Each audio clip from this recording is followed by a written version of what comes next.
This is the PocketBook Inkpad Color 3, and it was definitely one of the most surprising product launches in the e-reading space in late 2023. Why, you ask? Well, because PocketBook launched the Inkpad Color 2, this one, not too long before this one. And I actually haven't even published my review of the Inkpad Color 2 at this point because I wasn't able to finish it in time before they launched the Inkpad Color 3. The reason for it being released so soon after the Inkpad Color 2 was the high demand. E-Ink wasn't able to deliver the older Kaleido Plus displays in higher numbers, so PocketBook made the switch to Kaleido 3. So that's how the Inkpad Color 3 came to be so quickly. So this is a color ink e-reader with Kaleido 3 display technology, which is the same tech we've seen in a couple of e-ink tablets from Books and Pygmy before. But there is a big difference. This isn't a tablet, it's an e-reader.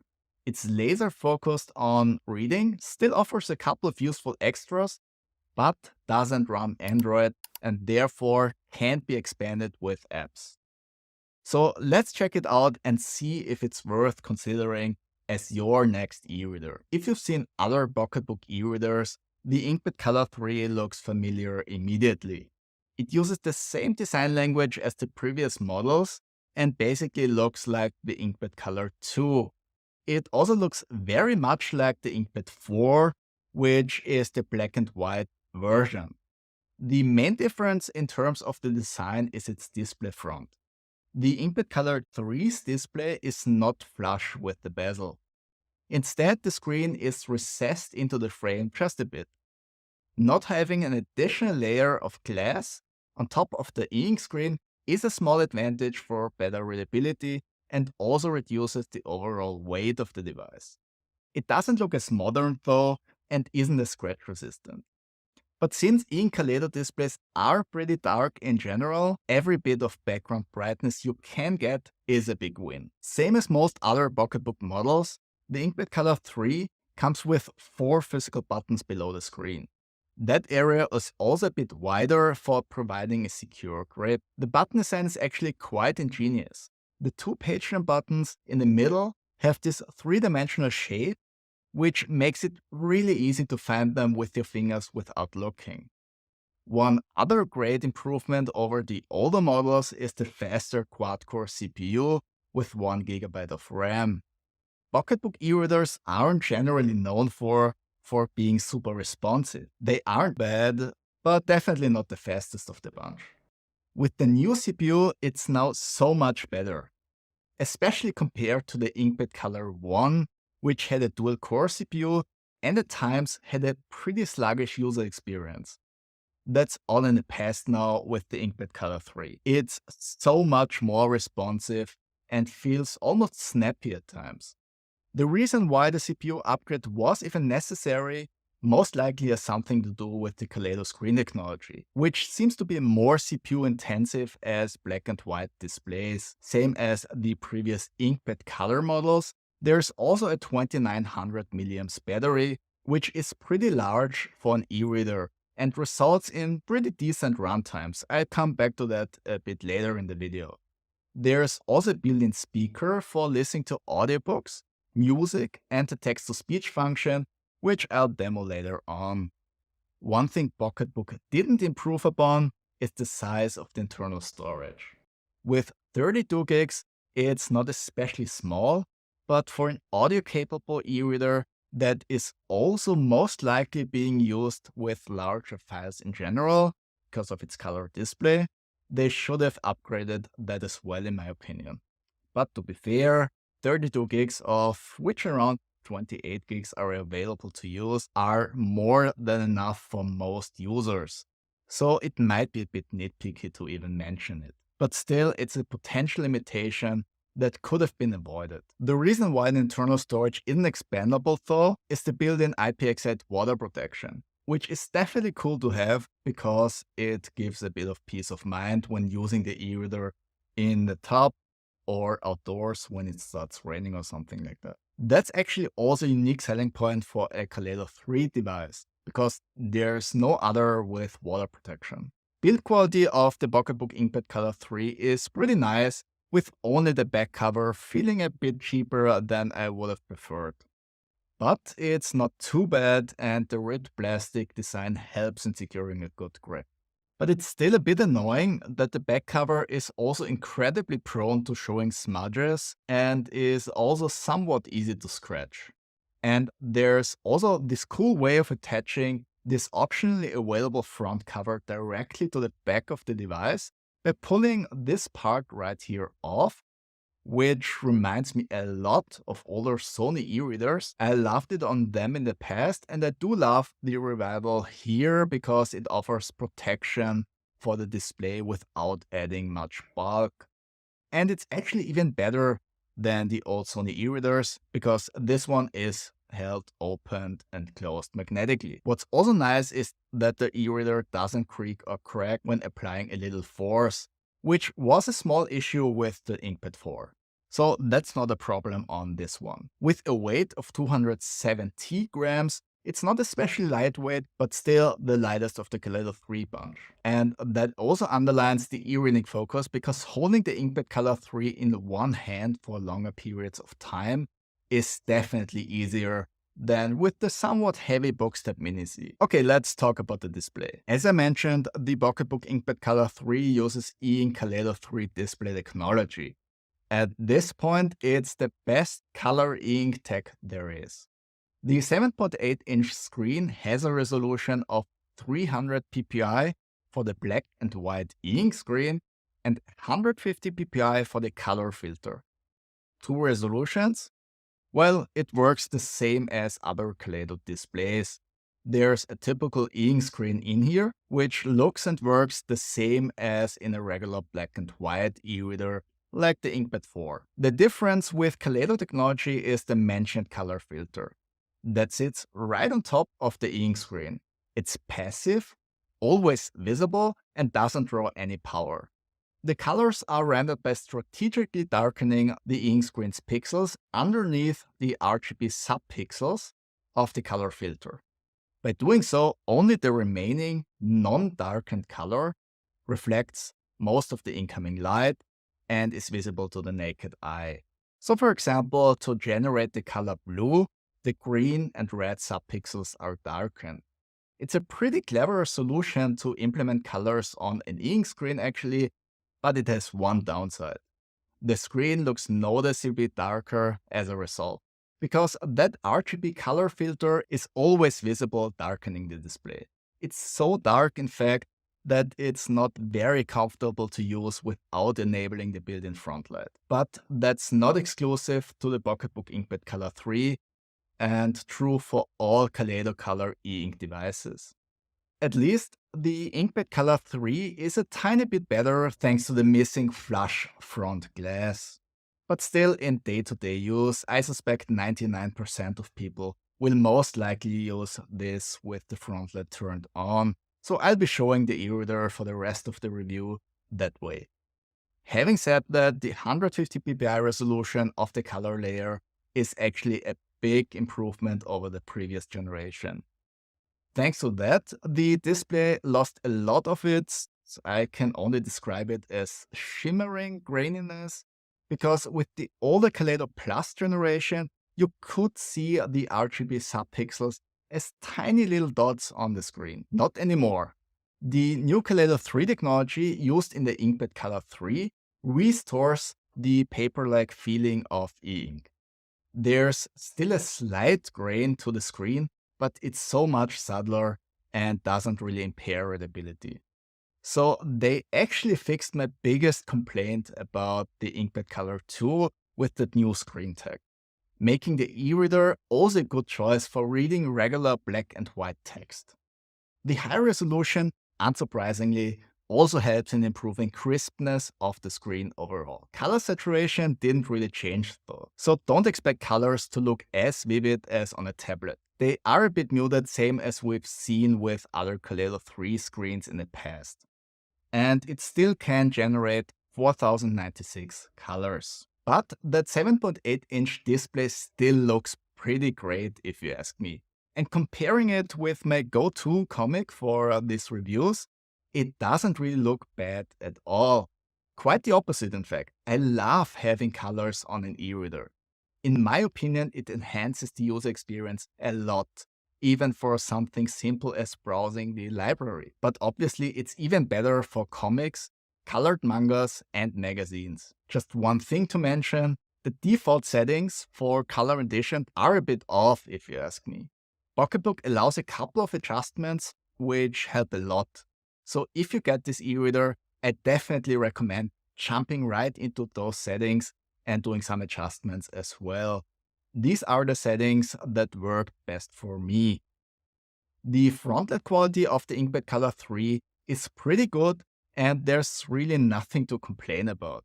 If I want to be nitpicky, I can see a very faint brightness gradient, but I doubt it will be an issue for most people. And contrast levels are also good with the front light. You can also adjust the color temperature from cold white to warm orange and anything in between. And ghosting isn't an issue when just showing text. But it can be a bit more obvious for image-rich content. Which brings me to the dark mode, which the PocketBook Inkpad Color 3 also has. Naturally, ghosting is a bit more pronounced with that one, but remains within reasonable bounds. Personally, I'm not really using dark modes on e-readers, simply because I think the default setup offers a good compromise between readability and eye-friendliness already. But with the dark mode, you can even cut down on light exposure even more if you want to. And as always, even if you don't need it regularly, it's good to have the option. At the moment, however, there's still an issue with comics and mangas in CBR or CBZ format though. Although there's a setting to exclude illustrations from being inverted, that doesn't really work on those files, which makes using a dark mode pointless for comics. I hope PocketBook will fix that issue with future software updates, but I'd recommend not buying it on hopes and promises, but what it can actually deliver right now.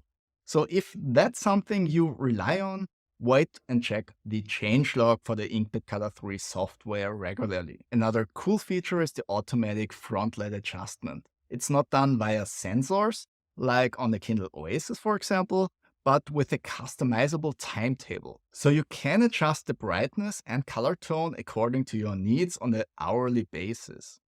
This has the advantage of being completely independent of outside light sources, so no sudden changes if the lighting conditions in the room change. But obviously, that's also its disadvantage, so no automatic adaptations based on your surroundings. But then again, you can also manually adapt the settings. As I mentioned in the beginning, the PocketBook Inkpad Color 3 is a dedicated e-reader. So same as with Kindle or Kobo devices, it runs its own operating system and UI, not Android. For the longest time, PocketBook was something of a niche choice. They always had a great feature set, but user-friendliness wasn't really great. But that changed in the last couple of years.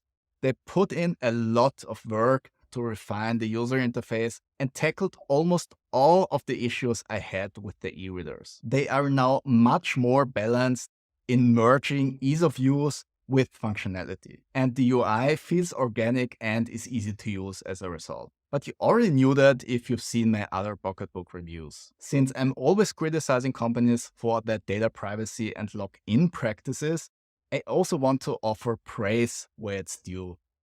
PocketBook is creating some of the most open e-readers software-wise, meaning you don't need to log in or sign up to any services and can still use all features of the e-reader, apart from buying ebooks and audiobooks from the store, of course.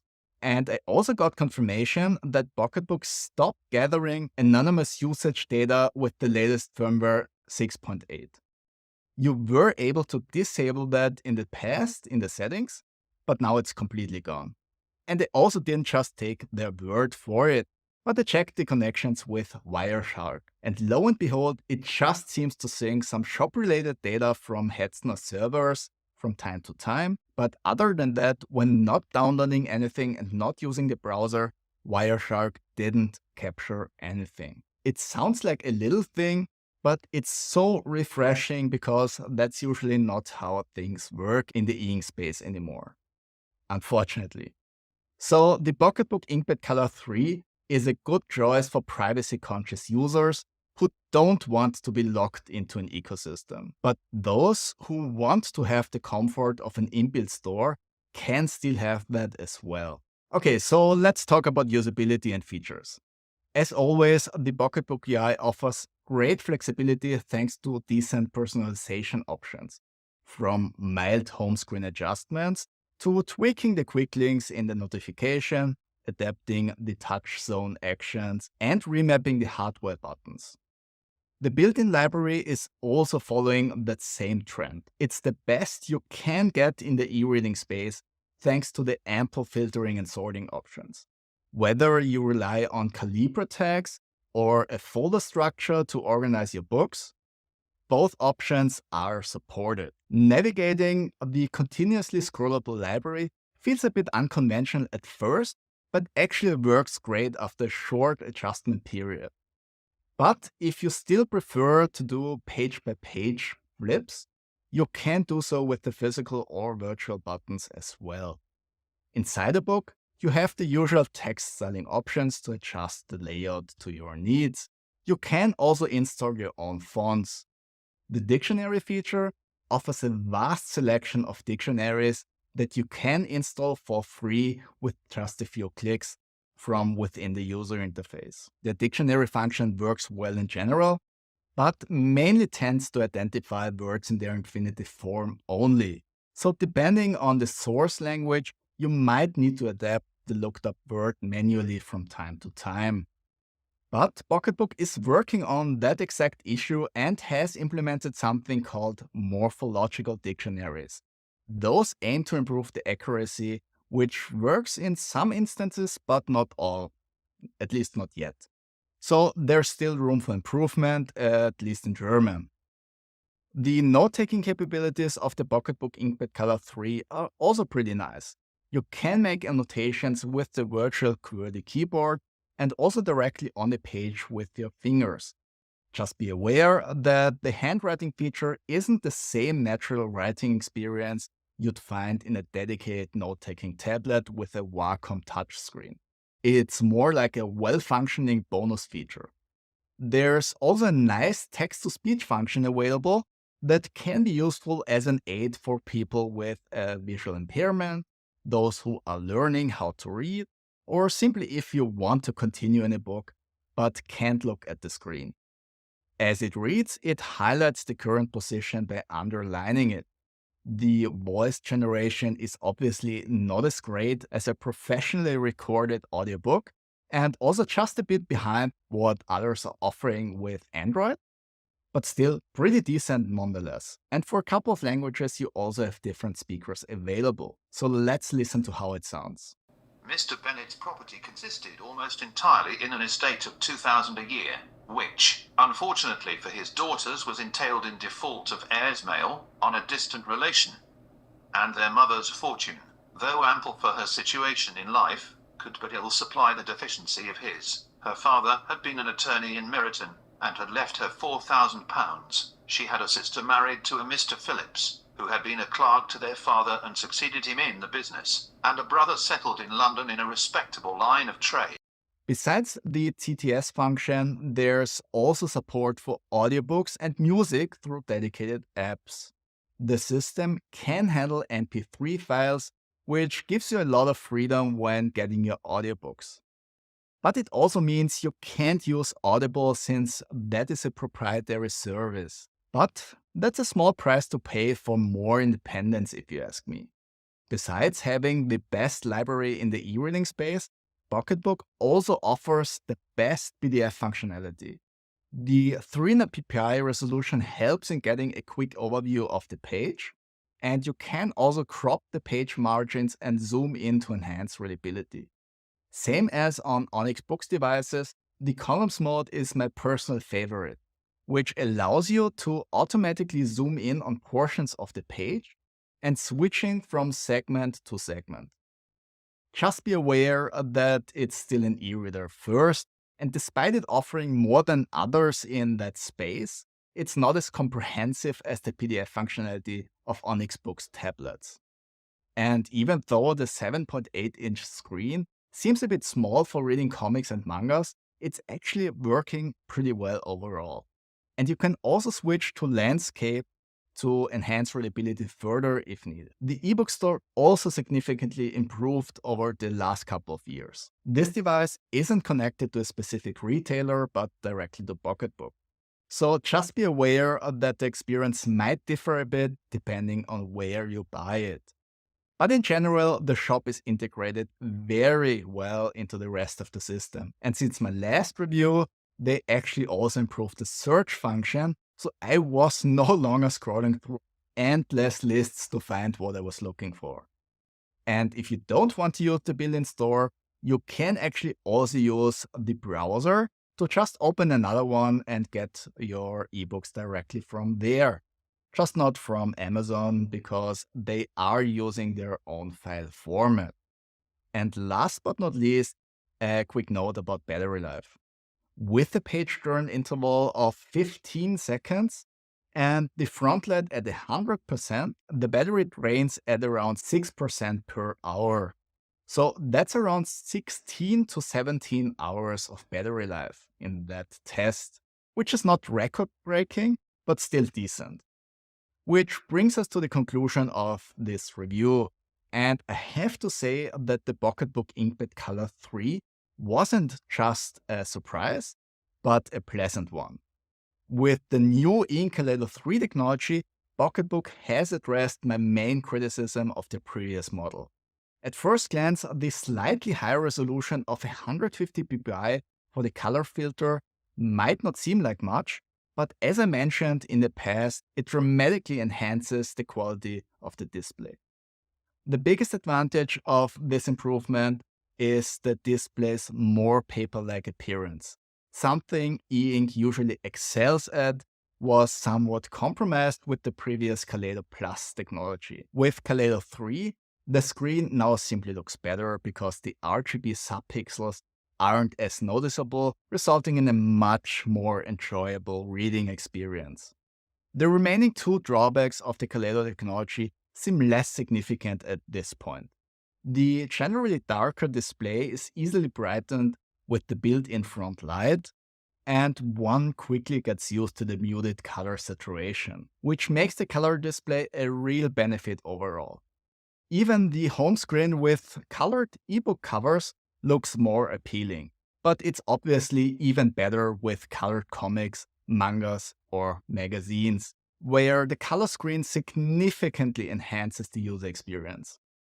From my perspective, the biggest downside of the PocketBook Inkpad Color 3 is its price of around 320 euros. But even with that price point, the Inkpad Color 3 is the most affordable e-ink Kaleido 3 device on the market at this point. The Inkpad Color 2 was already a good device, which I might still post my review for, by the way, but I could only recommend it to a smaller audience due to the lower color resolution. With the Inkpad Color 3, I'm now comfortable in recommending the device to a much broader audience. If you're aware of the remaining mentioned drawbacks, there's hardly anything to complain about the PocketBook Inkpad Color 3. Not only is viewing colored content great, but reading regular ebooks is also much better thanks to Kaleido 3. Together with the fast CPU, good haptics, and the huge feature set, the PocketBook Inkpad Color 3 is really a joy to use. Like and subscribe if you found this review helpful. Thanks for your time watching, and see you in the next one.